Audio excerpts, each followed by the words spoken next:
রাতটা ছিল নিস্তব্ধ। ঘরের সবাই ঘুমিয়ে, শুধু আমিই জেগে। হঠাৎ দরজায় শব্দ। মামা দাঁড়িয়ে আগের মতোই বললেন, চিন্তা করিস না, সব ঠিক হয়ে যাবে। আমি চুপ করে তাকিয়ে রইলাম। প্রতিদিন এই একই কথা, কিন্তু কেন? আমি ছোটবেলায় মাকে হারিয়েছি। তখন থেকেই মামাই আমার অভিভাবক। সব সময় যত্ন নিতেন, কিন্তু কয়েক মাস ধরে তার আচরণ বদলে গেছে। রাতের অন্ধকারে তিনি আসেন, বলেন একই কথা, তারপর চুপচাপ চলে যান। আমার মনে প্রশ্ন জন্মে, কোন চিন্তা, কোন ভয়? এক রাতে সাহস করে জিজ্ঞেস করলাম, মামা, আপনি প্রতিদিন একই কথা বলেন কেন? মামা থমকে গেলেন, চোখ নামিয়ে বললেন, একদিন বুঝবি রিনা, কিন্তু এখন না। তারপর চলে গেলেন।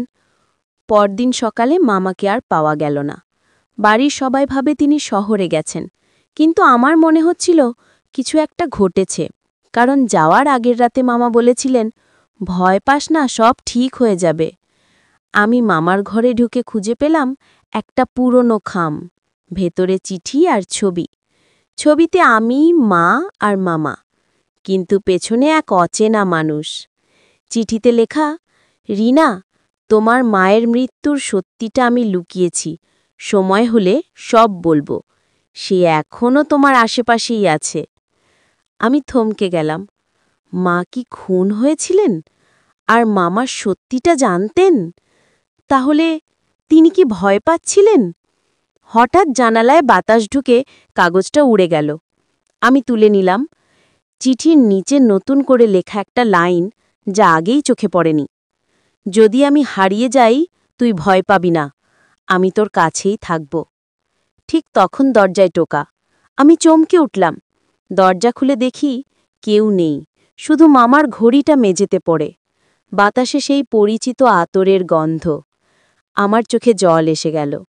তারপর থেকে প্রতিদিন রাতে ঘরে বসলে সেই গন্ধ পাই। জানি না মামা কোথায়, কিন্তু মনে হয় তিনি আছেন।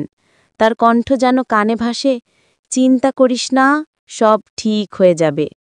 হয়তো একদিন সত্যিই ঠিক হবে, হয়তো মামার অসমাপ্ত কাজ এখন আমার দায়িত্ব। সত্যিটা আমি বের করব, যেভাবে মামা চেয়েছিলেন। বন্ধুরা, এই রকম নতুন ভিডিও পেতে চাইলে চ্যানেলটি সাবস্ক্রাইব করুন।